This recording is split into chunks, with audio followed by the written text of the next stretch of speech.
भावांनो, हे बघा, ही एक शेतात तण म्हणून उगवणारी पण ही एक वनस्पती आहे. आज या वनस्पतीची ओळख आणि माहिती तुम्हाला या व्हिडिओच्या माध्यमातून करून देणार आहे. तरी व्हिडिओ शेवटपर्यंत बघा.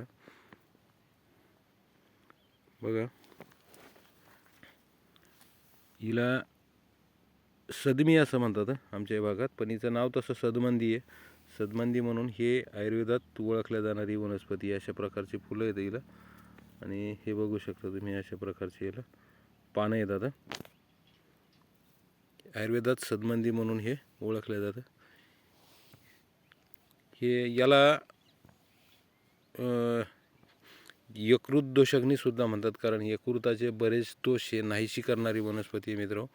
म्हणून याला यकृत दोषग्नी सुद्धा काही ठिकाणी आयुर्वेदामध्ये म्हटलं जातं. ही खूप महत्त्वाची आणि जबरदस्त अशी वनस्पती आहे.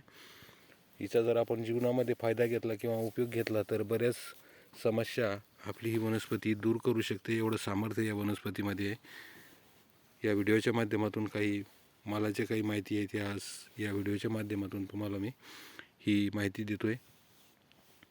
तर बघा भावांनो, हिचा तापेसाठी जे ताप येतो आपल्या अंगाला, हाडी ताप येत असला, ताप आला, ज्वर आला, सांधीपातक ज्वर आहे, कुठल्याही तापामध्ये हे एकदम जबरदस्त औषध आहे. हे लिव्हरला तर उत्तेजक आहेच आहे, पण हे गुणानं थंड पण आहे. त्याच्यामुळं याचा वापर तापामध्ये खूप प्रमाणात केला जायचा पूर्वीच्या काळी. कारण आता ज्यावेळेस औषधं गोळ्या आहे ते नव्हते, त्यावेळेस या वनस्पतीचा पूर्वी वापर व्हायचा. तर या वनस्पतीची ओळख करून घ्या भावांनो. हिच्यात दुसरा एक गुणधर्म असा आहे की डोळ्याचे जे काही आजार असतात आपले, डोळ्याच्या बऱ्याच आजारावर ही वनस्पती खूप कामाची वनस्पती आहे मित्र. जर डोळे येत असले, डोळे खुपायला लागले, डोळे पाणी गळत असले, डोळ्याला काही त्रास होत असला तर या वनस्पतीचा 1-2 थेंब डोळ्यामध्ये टाकला जातो. पाल्याचा रसाचा 1 ते 2 थेंब टाकला जातो.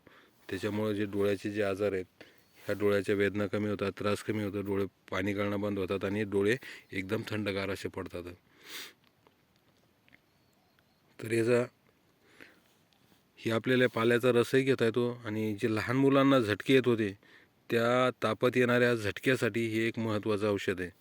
जुन्या काळामध्ये ज्या लहान मुलं किंवा मोठे माणसं ज्यांना तापेमध्ये झटके येतात, त्या तापेत येणाऱ्या झटक्यासाठी ही एक महत्त्वाचं औषध मानलं जातं पूर्वीपासूनचं.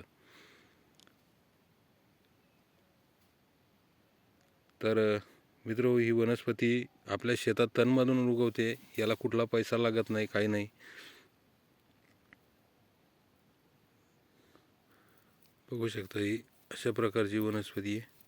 ही जर संपूर्ण पंचांगी औषधी आहे. मी आता ही वनस्पती उपटूनच घेतोय बघा.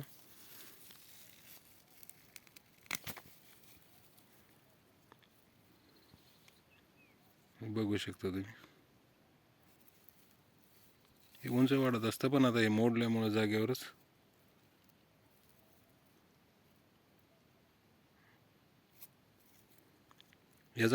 त्याच्या पंचांगाचं हे पूर्ण, आता हे पंचांग म्हणजे औषधच आहे. आता हे असं आपण सावलीत त्याला सुकून ठेवता येतं. एकदा धुवून घ्यायची चांगली स्वच्छ आणि सावलीत सुकून ठेवून द्यायची.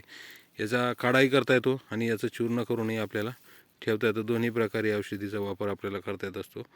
ताजं म्हटलं तर ताजं आपल्याला याचा रस बी मिळतो, आणि जरी सुकेल असली तर हिच्या चूर्णाचा काढा जरी करून घेतला तरी पण याचे चांगले गुणधर्म आहेत आणि चांगले रिझल्ट आहेत. भावांनो, मी दिलीप गवई पूर्वजांचा खजिना या यूट्यूब चॅनलच्या माध्यमातून तुम्हाला या वनस्पतीची ओळख करून आणि माहिती सांगितली आहे. व्हिडिओ आवडला असेल तर एक लाईक करा. चॅनलवर नवीन असाल तर सबस्क्राईब करा. भेटूया अशाच एका नवीन औषधी वनस्पतीसह पुढच्या व्हिडिओमध्ये.